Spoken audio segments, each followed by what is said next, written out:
may mawawala po, basta inyong ano to, sa kalsada po mismo ang tindahan ko, gibain po nila yung tindahan ko doon, nandun po lahat ng mga dokumento ko doon, mga pira po doon. Pag mawawala po doon, sila po doon ang kumuha sa mga pira ko po doon. Sila po ang kumuha po doon ang mga gamit po doon, at sila po ang gigiba. So, sila po ngayon doon ang mananagot sa mga pira na mawawala po doon sa tindahan ko. Marami po mga gamit po doon. Pero kung yan po ang gusto po nila, basta po nandoon po sila, gagawin po nila. Pag may mawawala po, pananagutan po nila lahat kasama po ang mga pulis dito sa Antipulo. Kapag may mawala pong pira ako doon, sila na po ang gagawa noon.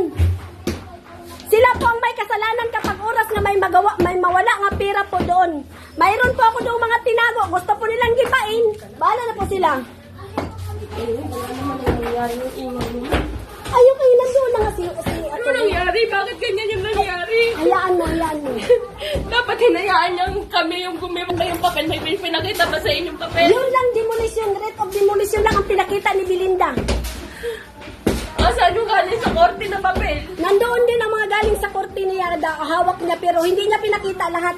Nandoon si attorney ngayon sa korte. Nandoon si attorney. Sino naman hindi masasaktan ganito? Wala tayong magagawa sa ginagawa nila ngayon. Pero wag kayong mag-alala. Kasi pinapabilang na ang tao dito. Pinapabilang na ang tao dito.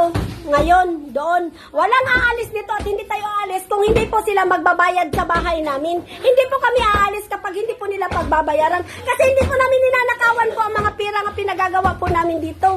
Kaya pag wala pa po sila kahit piso nga binigay sa amin, giniba na po nila. Ngayon daw po, gibain daw po nila yung tindahan ko nga nasa kalsada po mismo. Bakit po ba? Hawak pa po ba? Di ba ang kalsada po ay kalsada na po yan? Kalsada po yung tindahan ko, nagpatunga po yan sa riprap. Yan po, kapag may mawala po sa mga pira ko doon, may mga pulis na po doon, sila na po ang kasama doon sa nakawan doon. Pag oras na mawala po mga gamit ko doon, sila na po doon, basta tindahan po yun at may mga tinatago pong pira doon. Bahala na po sila doon. Pinapabayaan ko na po sila doon.